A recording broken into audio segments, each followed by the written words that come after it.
Michael did come visit one time, a vivid memory of him building a 6-inch snowman with our son, Nick, who was about 4 years old at the time. That's all the snow we had that year, but we used it all. But the favor was particularly returned in much measure in that because of the commute, I found somewhere where I could stay overnight one night a week, so I didn't have to make the trek. And for at least 1 year, I did that. Only realizing much later that was the very first year of marriage of Michael and Janice, and so that hospitality in which once a week I would show up at about 10 o'clock at night, rapping on the door, "Let me in," when the lights were out. Anyway, so, but so that friendship goes and has lasted through the years, and we enjoyed that over the time. So I'm very pleased that he's been with us. He's able to be with us this year. His interests have ranged widely, in particular interfaith, I suppose is a way of putting it, but interfaith dialogue. His PhD, which was on, published as Shekinah Spirit, Divine Presence in Jewish and Christian Religion, which I never got past the title because I could hardly understand it, but was particularly Jewish-Christian relations, and the time in which Michael was heavily involved in Holocaust studies and conferences during those times. So the Christian and Jewish connection there, and in more recent years with relation to Islam, and his more recent book claiming Abraham reading the Bible and the Quran side by side, which was shortlisted for the William Ramsey Prize in Theological Writing in 2013. So he was over here at the time. He didn't get the prize. He was just shortlisted. So, yeah. But hey, you got a ride. You got a trip to the UK out of that one. Yeah. But again, Christian-Muslim dialogue in that. And so we've been sharing that interest over the last few years, and that's been enjoyable. But without further ado, then, we invite you to come and introduce us to further matters of Matthew. It's funny how memory works, because I would not have remembered that building that snowman with Nick had Dwight not mentioned this to me several times now. And now I kind of remember it. But it's weird how, do I remember it, or am I just somehow absorbing Dwight's memory? I would like to see the photos. I like to see myself back at that time. And then he really didn't quite say, but it is true that he spent, I didn't remember this part either, that one time I forgot that he was going to be coming to spend the night, and we kind of left him out there on the front porch for quite a while, but apparently you were the importunate widow and finally got in, and that's good. We're happy that. Now, what I'm not happy about is where I might have left my manuscript. Oh, it's right here. Never mind. Covered by your notes, perhaps. Thanks, Dwight. Yeah, getting back at me for something, I'm sure. At that time, during the very stretch of time during which he extended his amazing invitation, Matthew is telling us, at that time, Jesus went through the grain fields on the Sabbath. This temporal indicator at that time signals the critical importance, I believe, of reading this narrative of Sabbath controversy in the direct light of Jesus' description of himself as gentle and humble, and of his yoke as kind, and of his burden as light. In other words, the story we're about to encounter is an instantiation of his claims in the final verses of Matthew chapter 11. Now, this story is common to all the synoptic gospels, so in and of itself, it is not a reason why Matthew matters. But in Matthew, there is literally more to the story. Only in Matthew does Jesus, in his debate with his critics, cite the words of the prophet Hosea. We mentioned this briefly last night. I desire mercy and not sacrifice. I could only find a church sign that said I want rather than I desire, so you can make the translation. While interesting, that might conceivably be overlooked were it not for the fact that this passage marks the second time that Jesus, again only in the Gospel of Matthew, has appealed to this line from Hosea. The prior instance occurs in the controversy regarding Jesus' table fellowship with tax collectors and sinners. You can find that in Matthew 9:11 if you brought a Bible, which is also a narrative common to all three synoptic Gospels.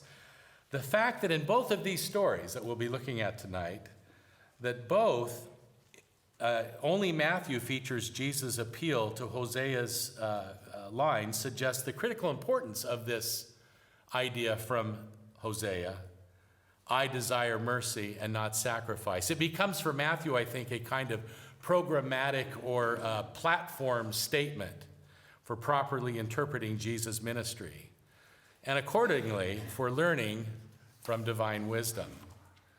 Put differently, Jesus' amazing invitation is sandwiched between these two stories that instantiate God's wise desire for human flourishing. Thus, these stories, while familiar, merit closer attention for us tonight. In the earlier passage, in Matthew chapter 9, we read of Jesus calling a man named Matthew sitting at the tax collector's booth to become his follower. In the Roman Empire, contracts for collecting taxes and tolls were often put out to bid, and the highest bidder, in turn, hired local people to collect the fees, usually at toll booths that were set along the side of the road, where fees could be collected on goods like fish caught in the Sea of Galilee as they were transported out of the region. Of course, the bidder and his hires handed on these taxes to the empire, but there were opportunities aplenty, and we've all heard this before, to increase one's personal profit by assessing higher rates of taxation. A Roman Catholic scholar, Daniel Harrington, writes, even if they were not skimming off the top, and there's no reason to think that everybody did, but even if they weren't, they were suspected of doing so. In Judea of Jesus' time, they were very likely looked upon as collaborators with the Roman occupation and therefore as disloyal to their own people. Further, the nature of this work necessitated constant contact with both Roman coinage, with its potentially idolatrous connotations, and of course also with Roman officials. So not only were tax collectors ritually unclean, they were often also considered cheats and even worse, traitors, generally barred from synagogue participation. It was scandalous enough that Jesus would call one of them to become his disciple. Even worse was the scenario of Jesus reclining for dinner in Matthew's house, where many tax collectors and sinners came and were reclining with him and his disciples, as Matthew puts it in verse 10. Table fellowship with such undesirables as these would be unconscionable. Jesus risks being characterized as a sympathizer, if not a downright collaborator, with the Roman occupation. It was one thing for Jesus to show his mercy to outsiders, George Montague has observed. It's quite another and a supreme exposure of vulnerability for him to call and to welcome a tax collector as one of his own. But Jesus, Montague continues, Jesus is making a community of the most unlikely, and that will have its challenges, which is, I think, putting it pretty mildly.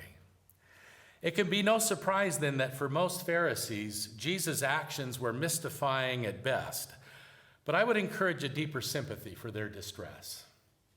The Pharisees had a noble mission that for our purposes might be summarized briefly as the restoration of the people of Israel to true holiness.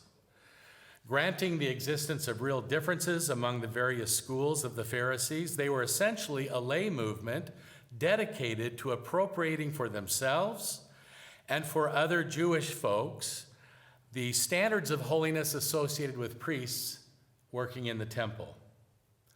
This was a holiness movement.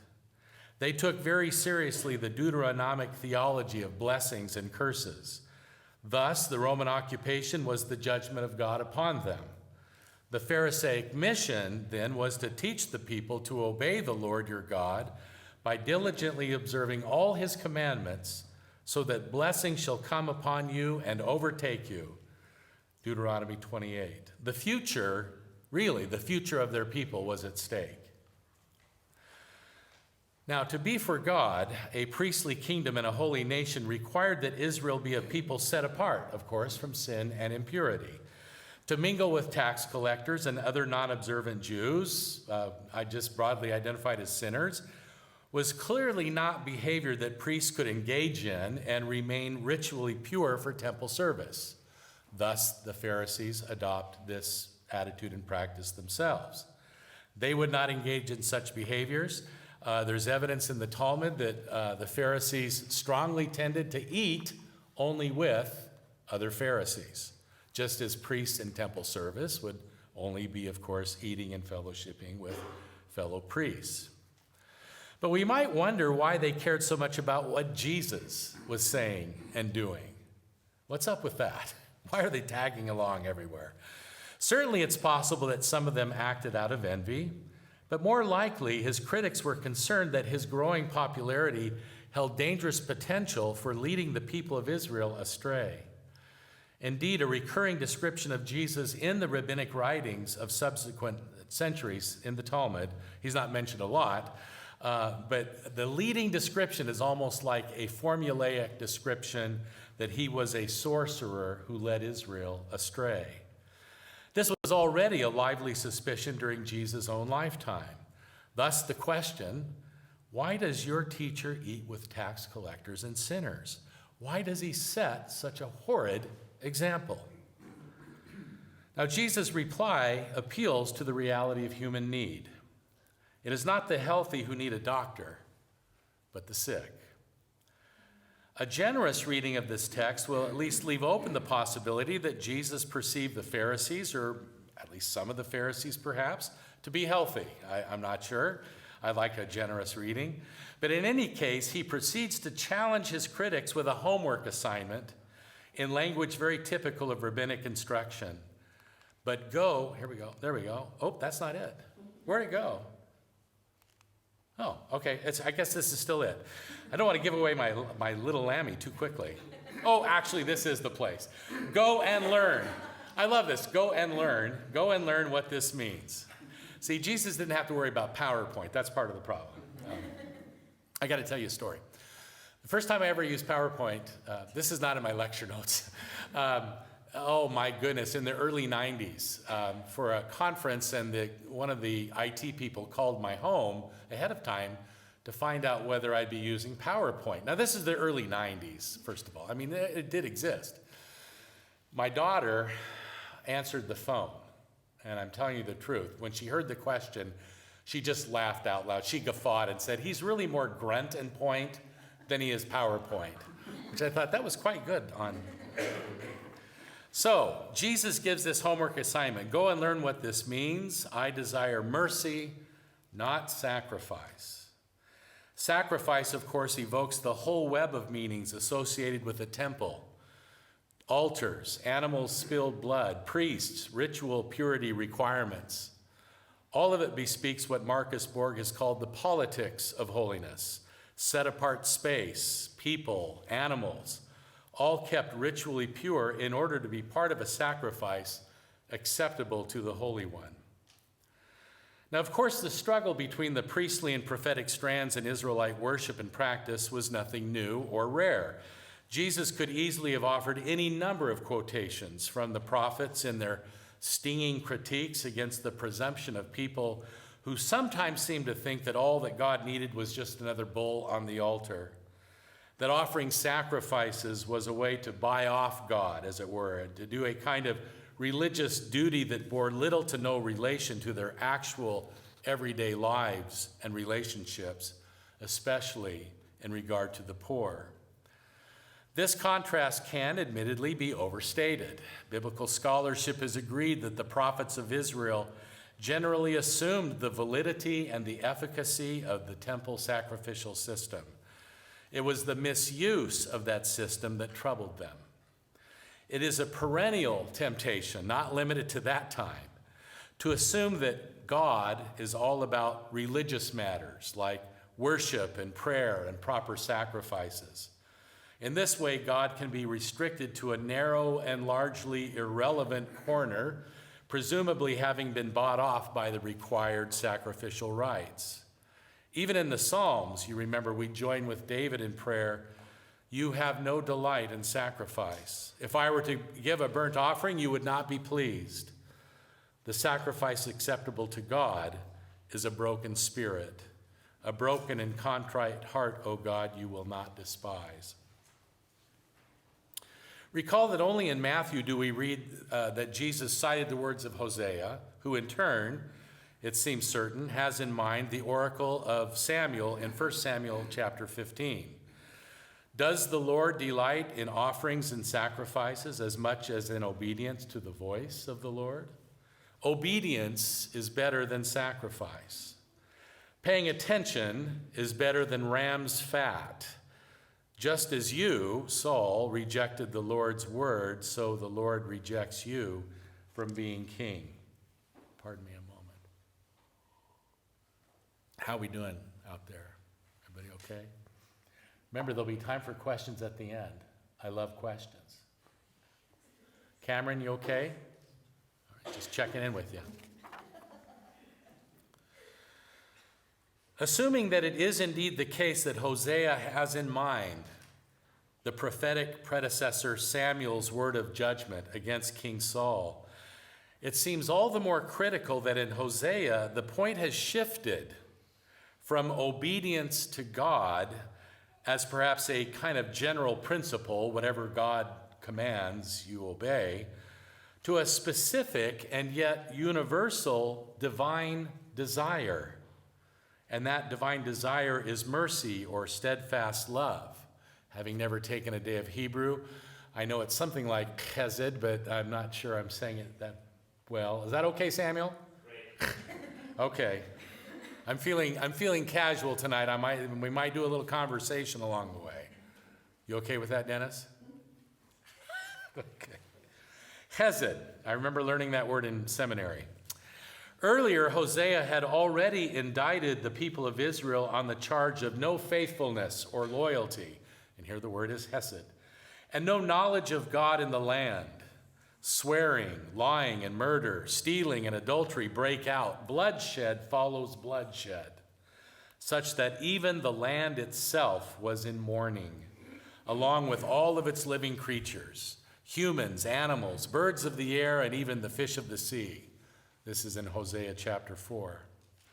Thus, even if all of Israel were to come with their flocks and herds to seek the Lord, presumably in sacrifice, they would not find the Holy One.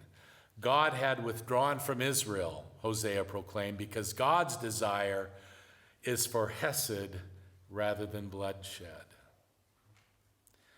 Now here the story of King Saul and the prophet Samuel rears its bloody head. Through the prophet, the king had been instructed by God to wreak vengeance upon the Amalekites for what they did in opposing the Israelites when they came up out of Egypt. Saul's instructions were to utterly destroy all that the Amalekites have, man and woman, child and infant, ox and sheep, camel and donkey. Saul did so, almost. He took King Agag of the Amalekites alive, says the text, and kept the best of the sheep and cattle, but utterly destroyed all the people with the edge of the sword. We read that because of Saul's selective obedience, God spoke to the prophet, "I regret that I made Saul king, for he has turned back from following me and has not carried out my commands." We could do a whole theology on God regretting something, but we don't have time for that, unless you want to ask a question later. But here again, God says, "I regret that I've made Saul king." And we read further that Samuel was angry and he cried out to the Lord all night. When Samuel tracked down Saul, the king meekly informed the prophet that the best sheep and cattle had been spared to sacrifice to the Lord your God. "Stop," the prophet interjected. Has the Lord as great delight in burnt offerings and sacrifices as in obedience to the voice of the Lord? Surely to obey is better than sacrifice. And to ensure that there was no mistaking what obedience to God entailed in this particular matter, Samuel took up a sword and hewed Agag in pieces before the Lord. That's pretty intense. And possibly in tension with Hosea's rendition of what God desires. But I'm going to tread carefully here. It may in fact be that there is no necessary tension between the Samuel story and Hosea's insistence upon hesed. I will grant that the bloodshed that Hosea decries is the blood of Israel's poor on the hands of Israel's rich and powerful, and especially on the hands of the priests. Possibly Hosea would not have been much bothered by the story of Agag's dismemberment. But is the quality of mercy strained? Is God not the God of the Gentiles also? Certainly, I would argue that when it comes to Matthew's good news about Jesus, the words, "I desire mercy and not sacrifice," have taken on such universal significance as to call for a love that includes even one's enemies, which in Jesus' own time could not but apply first and foremost to the Roman occupiers. In the light of Jesus and his reading of Hosea, obedience to divine command can never again be construed to include hacking somebody, evil king or otherwise, into pieces. If in Samuel God's desire is that humans obey whatever it is that God commands them, in the teaching of incarnate wisdom drawing upon Hosea, we find that God's desire is mercy toward all others, a compassion rooted and grounded in steadfast love. This compassion is extended first toward the people most in need, the sick, the people on the margins, the stranger, the people most vulnerable, the little ones, but again, even also to enemies, presumably enemies such as Agag. Living compassionately is what God desires of human beings because that is, in fact, God's very nature. God is Hesed. A couple of other interesting theological implications suggest themselves. We note first that Jesus, in quoting Hosea, says that God desires mercy. However, the fact that Jesus is quoting this to people who, as far as Jesus is concerned, do not exemplify such mercy, but instead a kind of hard-hearted superiority, already means that what God desires is not what God is getting. Jesus is demonstrating mercy toward tax-collecting traitors and other assorted sinners, but apparently he is in rare company. God desires mercy and not sacrifice, but mostly God was getting, and more than likely still gets, ritual sacrifices more than mercy. Today, perhaps our sacrifices take more the form of praise and worship, where we think this is what, in fact, all that God really desires. When God desires mercy, especially toward the vulnerable, needy. From a biblical standpoint, it seems inevitable that God's desires go unfulfilled on a regular basis. God's will can be frustrated. Indeed, Hosea's own emotional turmoil reflects God's pains over Israel. Remember the words that Hosea speaks in the name of God. My heart recoils within me. My compassion grows warm and tender.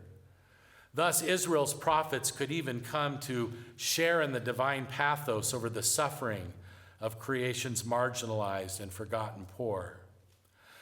If God desires mercy, one quick glance at the world should assure us that God does not necessarily get what God desires. Further, this should be a sobering consideration for our churches, which all too often invest themselves heavily in the sacrifice of praise, as though this is what satisfies God's desire. Yet the words of divine wisdom echo down through the centuries to the church of tomorrow. I desire mercy and not sacrifice. A second consideration, like unto the first, is that Jesus calls upon his critics and upon us to go and learn what this means. I just love that language, the language of a homework assignment. Go and learn what this means. To study, to wrestle with the Holy Scriptures, to learn what kind of human beings God desires to people creation. Whatever the nature of God's mysterious work in the world, it is not magic. God in Christ calls upon us to go and learn. And learning can be very hard labor. Learning what God desires can stretch and pull us in directions that we'd rather not go. Very wisely, God shall not force us into mercy toward others. If humans cannot manipulate God with just the right ritual sacrifices, God likewise will not manipulate humans, to whom God has entrusted responsibility, the ability to respond to God's call into living lives of compassion. If God were to force us to do so, of course, that would not be compassion, but automation. This would not be the way of Hesed. We then, like the Pharisees, are called upon to go and learn what this means. Study, thought, and reflection are required. Of course, we do need the divine physician's touch in order to live the implications that we learn.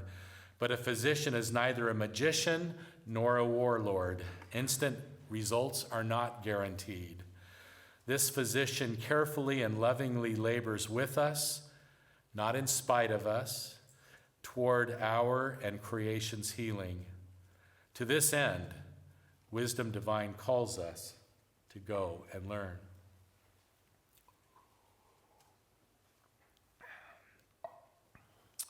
In that spirit, let us now go and learn from Matthew chapter 12.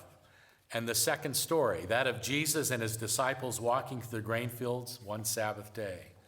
As they do, the disciples begin to pluck heads of grain and to eat. We know that story. Not at all coincidentally, and I love this, Matthew is the only gospel writer who ensures his readers that Jesus' disciples were hungry, not bored, hungry. Importantly for Matthew, our most Jewish of the evangelists, the disciples were not just idling their way through the fields, mindlessly plucking grain out of, boredom as they trudged along. No, the disciples were hungry. So there's a legitimate and perhaps even pressing human need at issue here. Jewish legal reasoning regarding Sabbath behavior, probably already by Jesus' time, made allowances for doing whatever is necessary to save a human life. In the Talmud we read, a case of risk of life supersedes the Sabbath. In the case of this story, however, we can safely assume that no one was about to starve to death. Nonetheless, Matthew is careful to assure us that human hunger, the need that we feel when our stomach is empty, was at the heart of this controversy. We should note as well that the problem was not that they were picking grain that was not theirs. The Torah made allowance for just such an act of hunger relief. In Deuteronomy 23, we read, when you go into your neighbor's standing grain, you may pluck the ears with your hand, but you shall not put a sickle to your neighbor's standing grain. That'd be going a little too far, apparently. Harrington comments, such humanitarian legislation was intended to sustain the needy without giving them permission to pile up supplies. There is, however, no mention of the Sabbath in these cases. It was, of course, precisely this concern for upholding the Sabbath that motivated the Pharisees' observation. In verse 2 of Matthew 12, they say, look, your disciples are doing what is not lawful to do on the Sabbath. After all, the people of Israel were expressly commanded by God to do no labor, none whatsoever, no exceptions on that day. If the Pharisees were ever going to succeed in getting the people to live faithfully in accordance with God's covenant, Sabbath observance would likely be a place to begin, since much of it, at least, could be sort of publicly observed and regulated. In fact, this would have been later than Jesus' time, but there is a saying in the Talmud that on the day that all of Israel, if just one day, all of Israel would obey the Sabbath regulations, the Messiah would come, which would be a way of saying, so far we just haven't done it very well. So that's how important it was, this issue of Sabbath observance.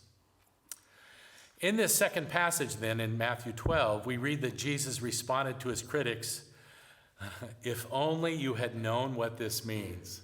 Before it was go and learn what this means. Now it still sounds like a professor. If only you had known what this means. I desire mercy and not sacrifice. This if only is fascinating. A perfectly fitting postscript to the earlier assignment, go and learn. I would like to suggest that this if only reveals a divine yearning, perhaps what Abraham Heschel called a divine pathos, a longing of God for the world to be different, to be a place where compassion flows toward human suffering and need, where the hungry have plenty to eat and the sick receive adequate attention and care. Warren Carter writes, mercy is not pity, it's the doing of God's justice, which challenges the restrictive practices and structures of the status quo and seeks to establish a life-giving community of shared resources and sustaining relationships. If only we would so live. This if only of Jesus is essentially the same pathos he will enunciate later in this gospel when he cries out in the voice of Sophia incarnate, Jerusalem, Jerusalem, you who kill the prophets and stone those sent to it, how often did I wish to gather together your children as a bird gathers her fledglings under wings, and you were not willing. Matthew's Jesus calls us to take seriously and indeed to feel this divine pathos in the world, a divine desire for mercy that flows forth from the very heart of God, the merciful, the compassionate, and then to live and to act accordingly. The church of tomorrow, insofar as it is shaped by Matthew's gospel, will undertake the yoke of learning what these words mean. I desire mercy and not sacrifice, and will put those words into practice. Now, not surprisingly, Jesus is the one who leads the way in this practice. All three synoptic gospels follow up the grain-field controversy with the story of Jesus' healing of the man with the withered hand on the Sabbath and in a synagogue. Indeed, Matthew insists that we are to see the two stories as intertwined. Matthew writes, Jesus left that place, that is, the grain field, and entered their synagogue. So the connection is immediate. Thus, it is not only the Sabbath now, but it's a controversy that unfolds in a very public Jewish space. Now the problem of Jesus as potential misleader of the people is intensified. A man of such charisma who plays fast and loose with the Sabbath is a dangerous figure. Let us recall, if the Roman political and military occupation is divine judgment upon wayward Israel, if only Israel's wholehearted return to faithful covenantal obedience can secure God's deliverance and blessings, if the Sabbath is one of the most publicly observable arenas of obedience to God's Torah, if Jesus seems quite willing to reject the Pharisees' understandably strict enforcement of Sabbath observance, and if Jesus' charisma as a teacher and healer continues to grow in recognition and influence among the Jewish people, then this man is a threat to the well-being and future viability of the people of Israel. Perhaps one cannot readily blame the Pharisees for being too careful. But it's amazing. Jesus clearly has no interest in backing down from this fight. I tell my students often, like, if Jesus had been more like us or been like me, or if I'd been like Jesus, or you figure it out, I think I probably would have pulled the man aside, on the Sabbath there in the synagogue, maybe gone back into the corner someplace and just said, hey, look, I'm really sorry about your hand, and I'm really happy to heal you. But let's meet like after the sun goes down. I'd be happy to meet you right outside the synagogue. I've got these people that are tailing me, watching my every move. They're kind of driving me crazy. I don't really want to add fuel to the fire. I feel bad for your hand, but you're not going to die, before then. So how about we just do it that way? That would be Lodahl in that synagogue. Aren't you glad that Jesus isn't like that? We cannot imagine Jesus operating like that. But it's only a withered hand. I got to admit, I've never had one, but my goodness, he's not going to die in the next few hours. Were his condition more serious to the point of being life-threatening, the Pharisees, and certainly the more liberal schools, would have quickly agreed that one must act always to save a life. Life-saving labor is allowed. Indeed, it's virtually mandated on the Sabbath. But this man was not in such danger. Nonetheless, human well-being is at stake. The Gospel of Mark makes this point even more clearly by telling us that Jesus insisted that the Sabbath was made for the sake of human beings rather than human beings for the sake of the Sabbath. I wish that was in Matthew, but we already know Matthew matters. We can add that Mark is remarkable. So hear that again. The Sabbath was made for the sake of human beings rather than human beings for the sake of the Sabbath. There actually is a passage in the Talmud that says that God had the law is eternal. The Torah has always existed. It's basically the mind and the heart, the righteousness of God. God's problem was God needed some people to carry it out. So God made human beings to be those who would obey the law. Jesus says that's not the way it works. Human beings were not made for the sake of the Torah, but the Torah for the sake of the human beings. Indeed, this sense of conflict is heightened in Mark by his adding that in the synagogue, Jesus looked around at his critics with anger. He was grieved at their hardness of heart. It is remarkable that both Jesus' anger and the Pharisees' perceived hardness of heart are swirling around something relatively simple as one hand not in working shape. It truly can seem like a small matter. Again, if the issue is that it's the Sabbath day, it would be a matter of hours and this would no longer be an issue. But Jesus will not wait for those few hours. And he's angered and grieved at the hardened hearts of his critics, hearts closed off against human suffering and need, even, and we might say perhaps especially, relatively slight suffering and manageable need. Let us repeat, this man was not on his deathbed, nor anywhere near it. No more than any of the disciples was starving in the grain fields. I don't know if in England you ever say this, but sometimes we say, I'm just starving to death. We're never really starving to death. So I can imagine maybe one of the disciples saying, man, I'm starving. But you get my point. They weren't. The question is this issue: what is the nature and purpose of the Sabbath day? Is it really intended by God to be a day on which one does nothing? But I guarantee if you go back and read Exodus chapter 20, verses 8 to 10, it sure sounds that way. There's not a lot of escape clauses there. It's pretty hard and fast, and I don't blame the Pharisees for trying to make sure the Israelites, their fellow Jews, didn't transgress this commandment. But Jesus asks instead, is this a day on which to do good, to extend mercy, to care for even the most simple of human needs? We remember again Hosea's prophetic words attributed to the Holy One, I desire mercy and not sacrifice. And we recall as well that the Sabbath is the day set apart from the rest of the week, like the priests are set apart from the rest of the people, like kosher foods are set apart from the unclean, like the temple is set apart from other places and spaces, and like the sacrificed animal is set apart from other animals as an offering to God, sanctified unto God.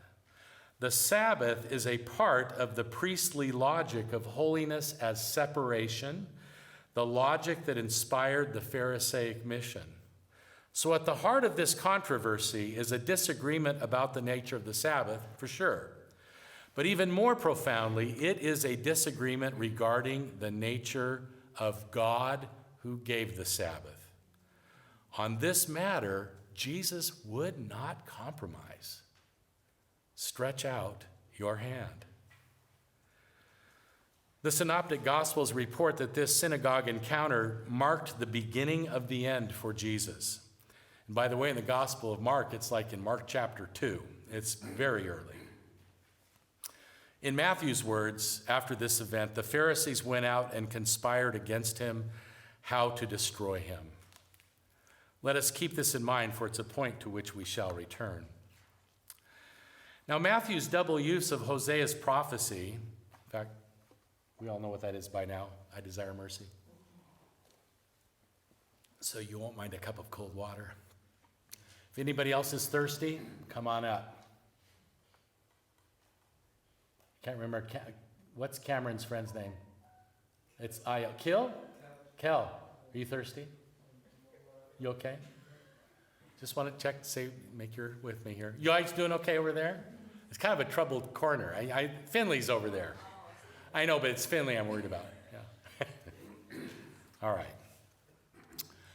So this statement, again, that's found twice in Matthew, and only in Matthew, part of the reason Matthew matters, it's noteworthy on many counts, not the least of which is the degree to which Christian interpretations of the doctrine of the atonement have generally ignored this prophetic sentiment, gravitating often toward the very language of sacrifice. But might the words of Hosea, so critical to Matthew's good news about Jesus, be considered pertinent and applicable to Christianity's doctrine of the atonement?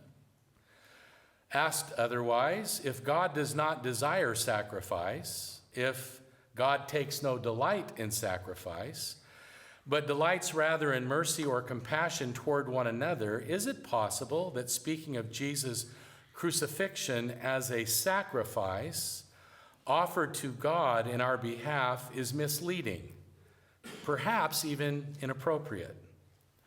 On the other hand, given the history of Christian teaching, can we talk about the atoning work of Jesus apart from the language of sacrifice and its attendant metaphors? Should we? Need we? Well, let us begin with the relatively humble claim that Matthew's gospel does not appeal, at least directly, to the language world of sacrifice to understand Jesus' ministry or his execution. Consider Jesus' parable of the wicked tenants found in all three synoptic gospels, in which the landowner, who is God, plants a vineyard, which is Israel, and leases it to tenants, whom are identified in Matthew as the chief priests and Pharisees.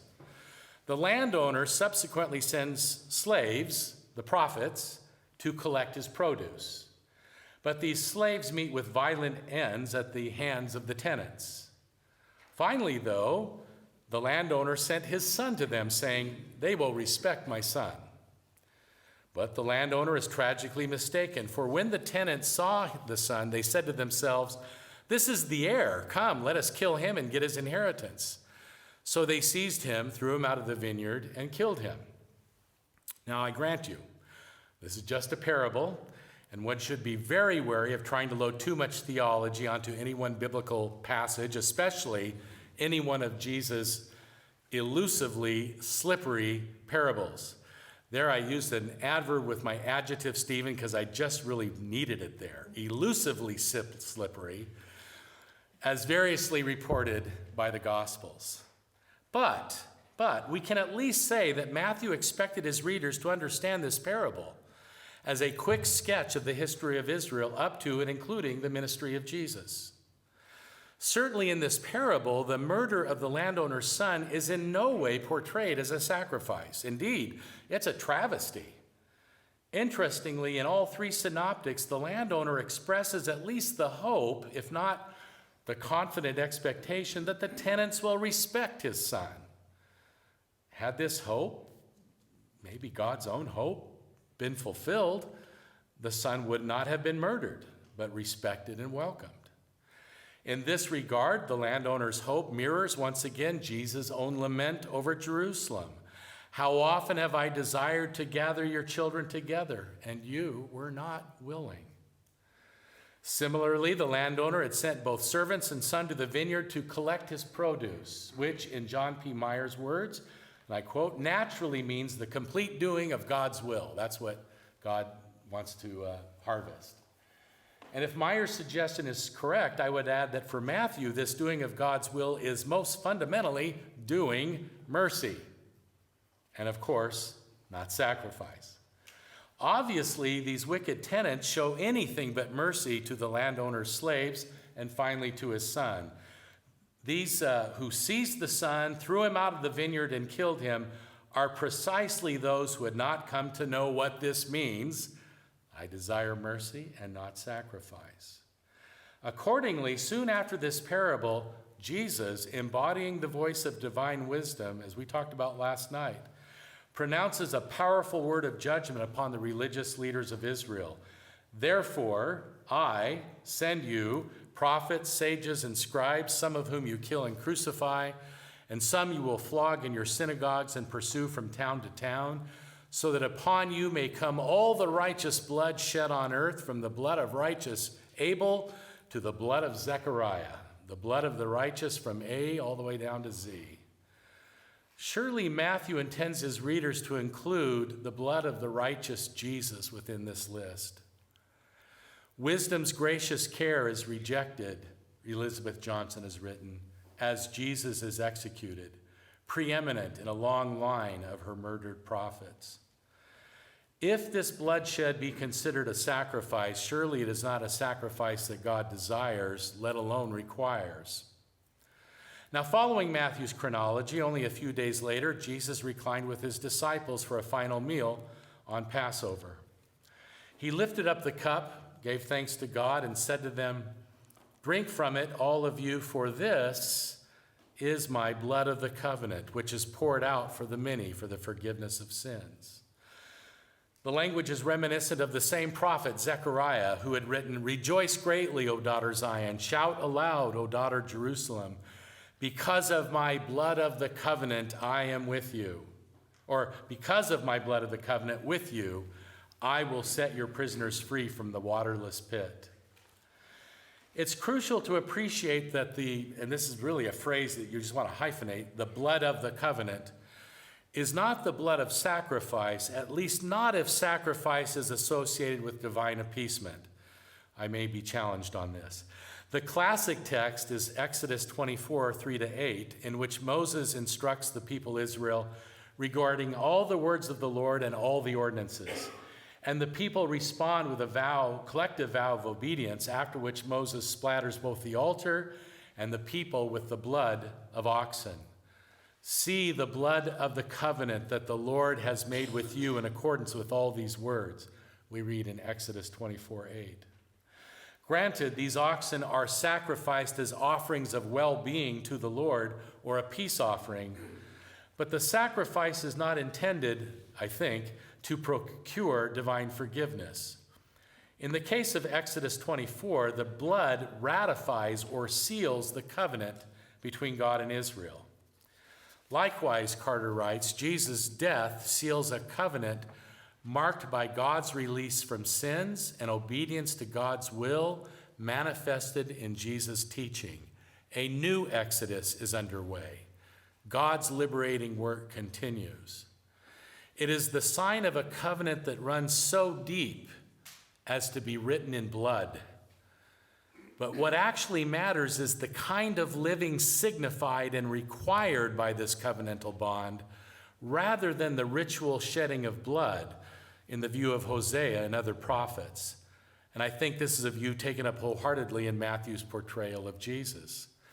So once more, obedience to God's will is manifested in Jesus' teaching, to use Meyer's phrase, might arguably compressed into Hosea's description of what God desires.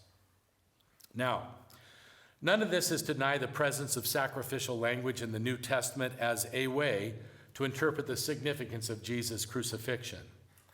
But it is to question the degree to which such language has been overly determinative of Christian theological reflection, and I think especially in the West, and even more especially in the past several centuries.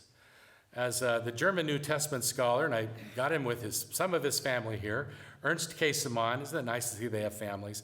I believe it's his wife, his daughter, and one of his grandsons. And in his book that I read as a very young pastor, Jesus Means Freedom, Käsemann lamented, "Now there exists a Protestantism which, although it is not specially interested in cultic things, hangs grimly on to the doctrine of the sacrificial death. This would not be objectionable," he continued, "if it were regarded as it is in the New Testament as one among several interpretations of the cross. But here," he says, "an attempt is made to tie us down to one single formula and style of preaching, and that is going too far."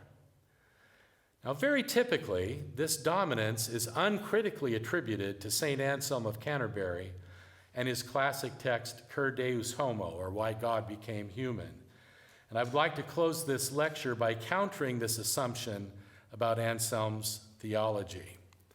This is taken in the Rylands Library. I don't know if you can see, but actually, he's the one on the left, and it actually says Cur Deus Homo on the left page there, if you can see, or you can just trust me.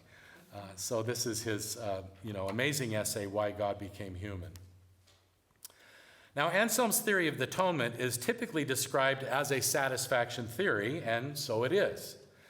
But already we must tread carefully. The idea of satisfaction in much Christian preaching of the atonement seems to veer toward the notion that it is God's demand for justice that is satisfied, or perhaps even simply God who is satisfied. We might almost say, like, sort of emotionally, by the death of Jesus, such that it is his death that makes God's forgiveness of our sins possible. In the words of one of our most popular current worship choruses, "Till on that cross, as Jesus died, the wrath of God was satisfied." But for Anselm, what is satisfied is a debt. It's the collective debt that human beings owe to God. And many times I've asked students, even after they've read Anselm, and what is it that human beings owe to God? And they all want to say death, which is not at all what Anselm says. Anselm asked through his fictive but aptly named disciple, Bozo, what is the debt which we owe to God? The teacher's reply is, all the will of a rational creature ought to be subject to the will of God. All of the will of a rational creature ought to be subject to the will of God. We know the rest of the argument. The collective debt of human obedience to God's will has not been satisfied. Indeed, the debt has grown to unfathomable proportions through the passage of human history.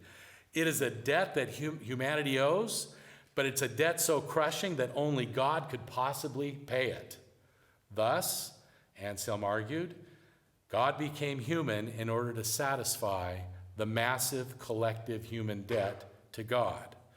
And our minds immediately go here. But here is the critical point.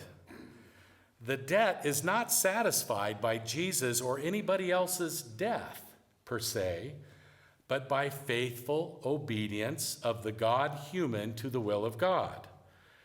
Remember that what is owed, according to Anselm, is all the will of a rational creature. In this regard, Anselm is not far from Irenaeus' recapitulation theory, grounded in Romans 5, that just by one man's disobedience the many were made sinners, so by the one man's obedience the many will be made righteous. Indeed, Anselm insists in Book 1, Chapter 9, that Bozo is not drawing a proper distinction. Do I have the right one? Proper distinction. Very good. Not drawing a proper distinction between, and this is fascinating language, on the one hand, what Christ did because of the demands of his obedience, and on the other, the suffering inflicted upon him because he maintained his obedience, which suffering he underwent even though his obedience did not demand it. That is, that's not what God was demanding or asking. Jesus endured, according to Anselm, the suffering that was inflicted upon him because he faithfully maintained his obedience to God, even though his obedience to God's will did not demand, indeed did not include, that he suffer and die. And this, I dare say, is a point often overlooked in the reading of Anselm.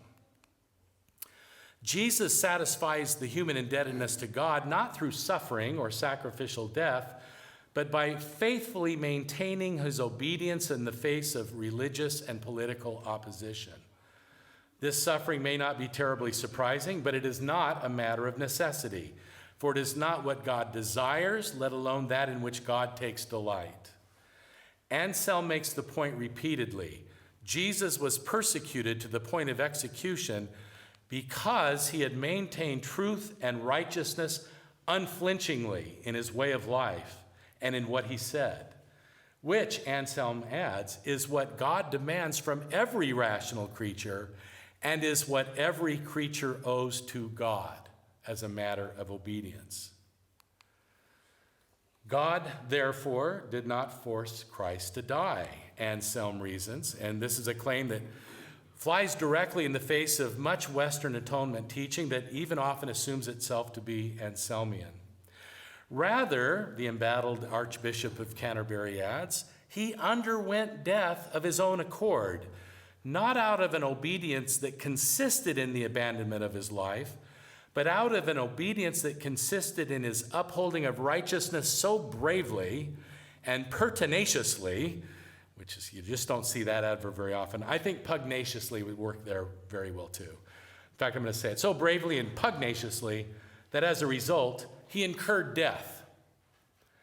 With these words, Anselm encourages us to return to Matthew's Jesus in the grain fields and then in the synagogue on one Sabbath day.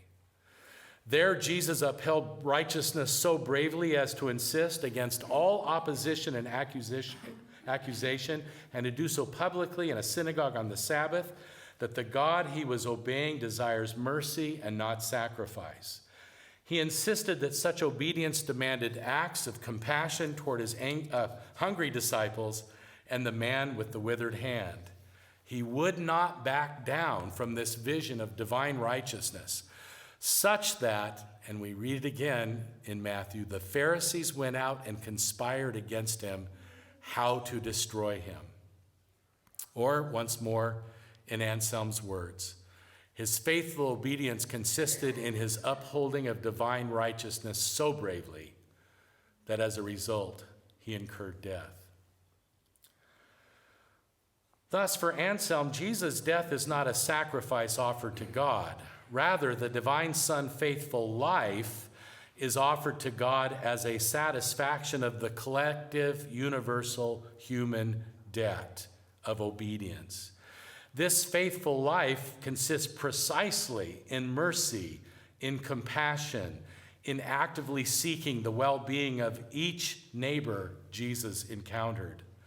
Of course, it is no great surprise that such a life would end violently and early, and it's a strong judgment on a guy like me to be 64 and still doing well and hoping to die in bed peacefully someday. However, even at this point, it's noteworthy that Anselm does not conclude that since the debt has been satisfied by the God who became human, that we are now all off the hook.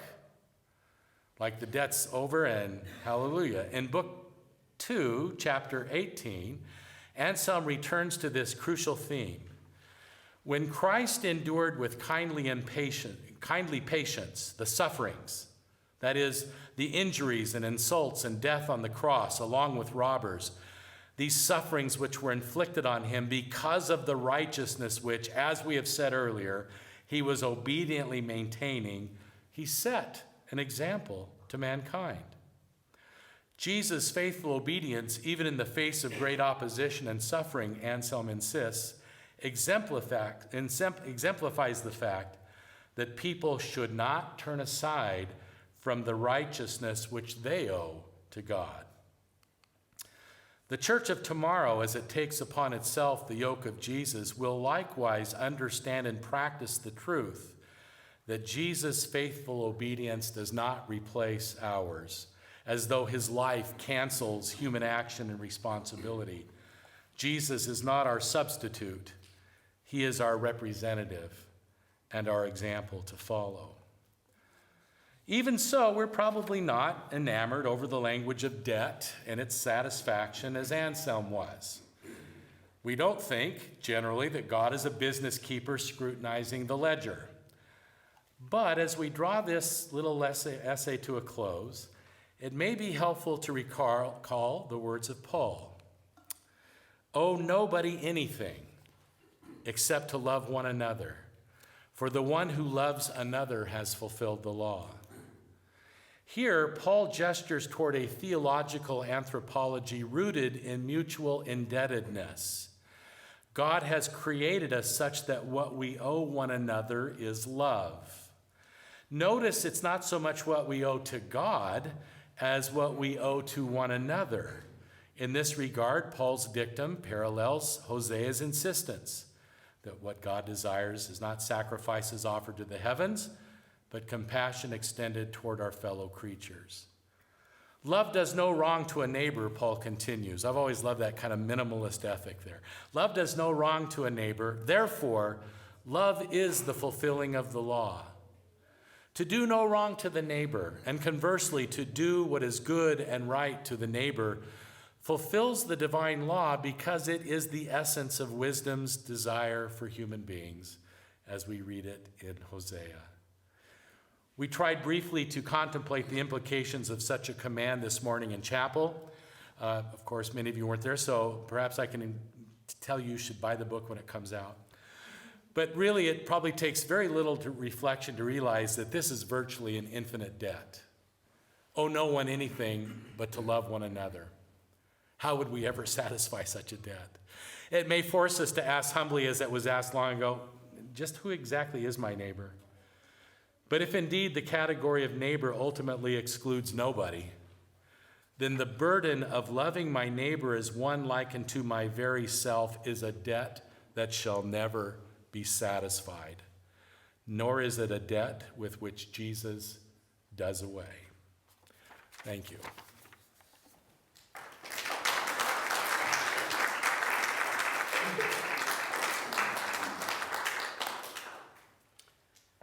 Yes, thank you. So, we're open to questions. He likes questions. Love questions. Not because I think I know the answer to them all. I know I may have said some things that were, I tried to push a little, so I'm happy to hear back from you. It's a young man with 3 letters, E-L. And you need to go to a microphone, by the way. Is it Kel? Yeah. Kel, microphone.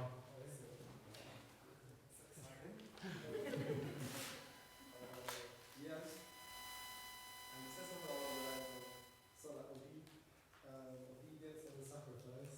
Yes. And mercy and sacrifice. Yes. And you referenced Samuel, was it? Samuel? Yes, Samuel. And killing. Yeah. To obey is better than sacrifice. Yeah, I was trying to work that out in my head, and I can't really figure out the idea of how mercy kind of substitutes the obedience, or would substitute an obedience in that scenario. Yeah. And the whole idea of just like God asking someone to kill. Yes. Like how would you harmonize that with a new meaning of mercy and sacrifice? Right. My young man, that's what I was trying to do this whole time. If it's true that, and of course this is an if, but certainly I think a lot of biblical scholars would assume it, that the line in Hosea is a more or less intentional echo or even comment on Samuel, where it's to obey is better than sacrifice. Hosea's line, of course, takes that from kind of obedience in general, or I think I said in the paper, to whatever God might ask. So in Samuel, it's about hewing all these people. That in Hosea, it's I desire, and I use the word mercy, but I really love the word compassion here. I desire compassion rather than sacrifice. And I'm very thankful that Matthew, this is why Matthew matters, tells us of these 2 instances where Jesus cites this line from Hosea, because I'll just be honest with you, to me, this serves as a kind of, I don't know the right word. I want to use a word like trump, but that has a wrong connotation nowadays. But it may, that Jesus, drawing on Hosea, becomes the lens through which now I read stuff in Samuel. And I read Hosea, for that matter, through the lens of Jesus himself. So Jesus quotes Hosea, I desire mercy, not sacrifice. Then presumably we look to Jesus as he is narrated, especially in the Gospel of Matthew, since that's where that line is used, to get a sense for what this means. What does it mean that God desires compassion rather than sacrifice? So then we see Jesus, the man with the withered hand, and all of that. The point being that becomes the way then that I understand who God is, what God is like, and that may lead me back to Samuel to do some, tough work. But I don't know if I'm answering your question very well. I can't really solve it, but I'm glad that you've raised the issue and raised that tension. I did say in the paper, we can't imagine now in the light of Christ that obeying God's will would ever include hacking somebody to death. I mean, it's unconscionable within a Christian understanding of God and the world and of human existence. At least as I see it. So I hope we can talk more. I don't want to over-answer or just dance around your question. I just want to pick up on that point about Saul, because does God show mercy there when Saul obeys, but not completely? But Saul very much represents all of us in not full obedience, and that's because we want to maintain some control, really, and Saul is a king, and so he'll obey, and it seems a little thing, to keep a little bit alive, yeah. But God did not show mercy there. Yeah. No, he didn't, and he from that point he lost his kingship. Yes, he did. But he did give him the opportunity in several ways to repent because of the choices that he made. He was on the downward slope, but he always had that opportunity to repent, but he didn't. He never did. And it's a tragic story, Saul. Sure. And it's also our story, because in all of this, the choices, we have the choice to come to Jesus. What you were saying right at the beginning, come to me. I mean, come to me because his death was a sacrificial death. He died in our place. It's not an accident that he was killed outside the camp. He was killed at the place he was skulled. He was killed where they did all the burnt offerings. So is there a question here? Well, I'm just saying that I'm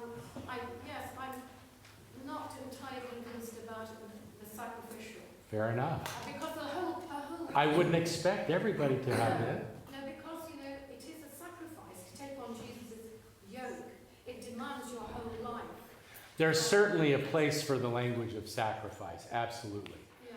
So my question is whether we've used it often in ways that are worthy of God. But there will be disagreements about that for sure. And the only thing I would add as well is that you're right, we could use Saul's example as kind of a negative example of holding back some aspect of obedience. The important thing to me is to say, in the light of Jesus, and the Jesus that we encounter in the Gospels, and specifically in this week in Matthew, who, if I'm correct, is being presented as one who operates on this programmatic statement, God desires mercy and not sacrifice. Boy, that was such a big if, I forgot what the then is. I know. So, giving full obedience has a certain content to it that Saul was not privy to, because he lives apart from the light of Christ. And that content is this life of compassion. Now, I know we could go on and on about the Old Testament, this story, but I think I'd be happy to talk more afterwards, and I know there was at least one other question, if we can. I have questions. Well. That goes without saying. Thanks again, Mike, for another thought-provoking paper. Thank you, Stephen. I wonder if the problem isn't so much the language of sacrifice, but an overly truncated understanding of what sacrifice entails. Mm-hmm. Sacrifice in the Old Testament doesn't necessarily entail bloodshed. If you're concerned with sacrifices, the issue of bloodshed, then actually that's not necessarily an issue with sacrifice per se. And I wonder if we take in the broader range of sacrificial language that's used in the Old Testament, which, just block your ears, Dwight, I'll generalize as theologian as, offering something up to God. Then you can see Christ's life as sacrifice, you can see resurrection as sacrifice, and you can see ascension as sacrifice. Well, I would say, here's what I would say. Yes, Jesus' entire, I'm not going to speak for his teenage years, but Jesus' entire ministry is an offering up of himself to God. Absolutely. And you can call it sacrifice if you like. It just seems like to me in our culture, it has this kind of morbid undertone that I am concerned about. I do have to do a lot more homework on what all is entailed in sacrifice. So any of you all who know about, help me out while I'm here this semester. The only thing I'd add beyond that is I would not myself see the resurrection and the ascension in the mode of sacrifice, insofar as I see these as the acts of God, rather than somehow an act of Jesus per se. But, and I may be drawing too fine a line there for you, and we can talk about it more, but I do like the general point. I think it's worthy of me taking very seriously. Thank you.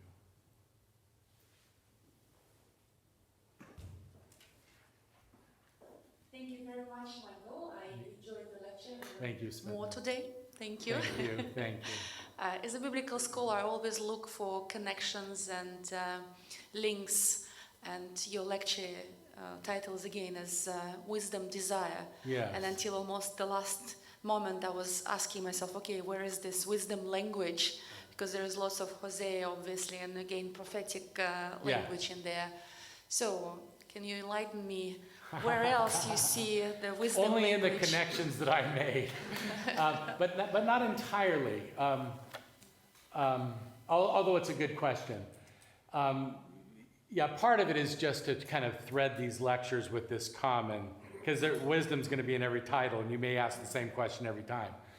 But I am operating on the assumption that granting my relatively scant scriptural, but I think significant support in the Gospel of Matthew, that Jesus embodies and speaks as divine wisdom, that it's not a stretch at all then to say that when Jesus quotes Hosea, quoting God, I desire mercy, that this is divine wisdom speaking. In other words, in terms of a doctrine of God, I'm not interested in, I believe in the divine simplicity, this would be the way to say it.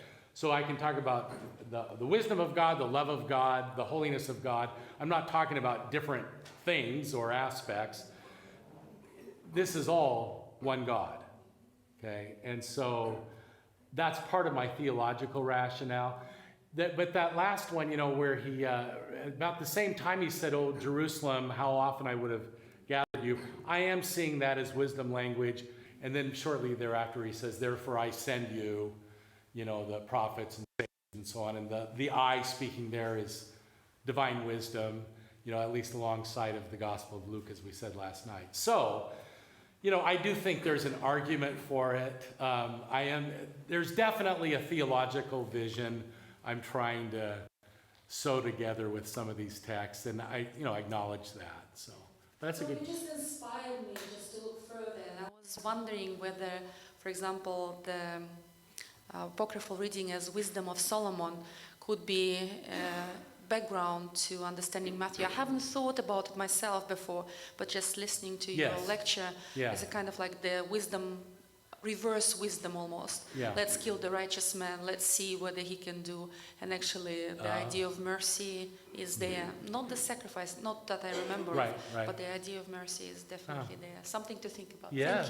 Thank you. Thank you. Yes, mercy as well was very much present with King David. You know, he was showing mercy a great deal. So also Solomon, to start with, was mercy. It is a theme. Sure. But another great theme in Matthew is judgment. That's coming. That's coming on Thursday night. Yeah, So. judgment is actually much more than mercy.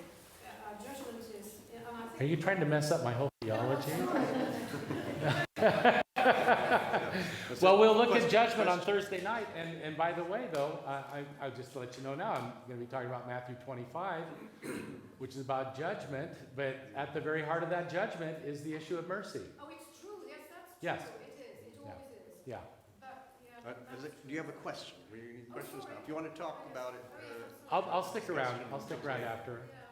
And we don't need to drag it out. I also want to respect people's time and.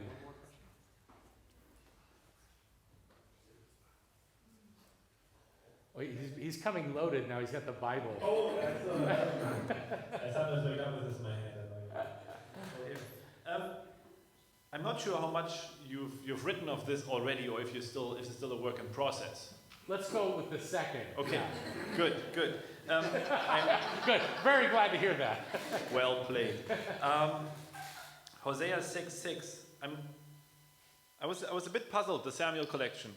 I never made the connection, so I have to follow up on that a little bit. I don't know if you've. I want to tell you in the Anchor Bible commentary in Hosea. Okay, well. So it's actually in my footnotes. I have some biblical people that supported it. Good. I would encourage you though, especially in terms of the wisdom motive, Yeah. to pay attention to the 5 verses before that. Okay. Yeah? Because it's at the end of a very interesting section where you have the people say, "Come, let us go to Yahweh. He will heal us, he will return us, he will come to us as sure as the water will come every morning." There's a certain predictability. Which sounds like wisdom. A certain predictability that the people say, if we act in this way, Yahweh will act in this way. Yes. And then Yahweh comes around in verse 4 and he says, "What shall I do with you, O Ephraim? What shall I do with you, O Judah? Your love goes away like the morning dew." Yeah? There's a deep misunderstanding of how God and how the world works, which is right at the heart of wisdom. Right? And so it's interesting, Yahweh coming around and saying, "You're saying all the right words, but it's exactly the opposite of what I'm looking for here." So it's quite different than what's happening in Samuel, actually. So, and then coming back to Matthew, where you have Jesus also, he's in the grain fields, he's in the nature, and he's also reversing things. So the theme of wisdom, I think it's there with this kind of reversal idea a little bit. I like that. How the world works and how it works Sure. with Jesus, right? When things get turned around. Well, yeah, and that again would be part of the point that Jesus embodies divine wisdom. Okay? So I get all the thing about the order and predictability and so on in the grain fields. But I think my whole argument is that that's, in fact, not the wisdom of God among us, but Jesus is. But I like your point. I've always felt like there was some interesting similarity between obedience is better than sacrifice, and I desire mercy and not sacrifice. I don't think they have to be connected that closely. I really was relying on a couple of, I can't remember their names. I never made that connection. Yeah. Well, go and learn what this means. Yeah. If only you had known this. If you had known if you don't have to touch 1 Samuel 13 to 15 and the Saul story, I think you're also, it's a pretty dicey.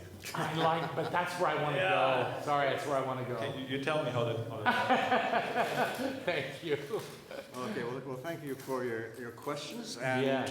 Thank you again for the lecture this evening. Thank you all.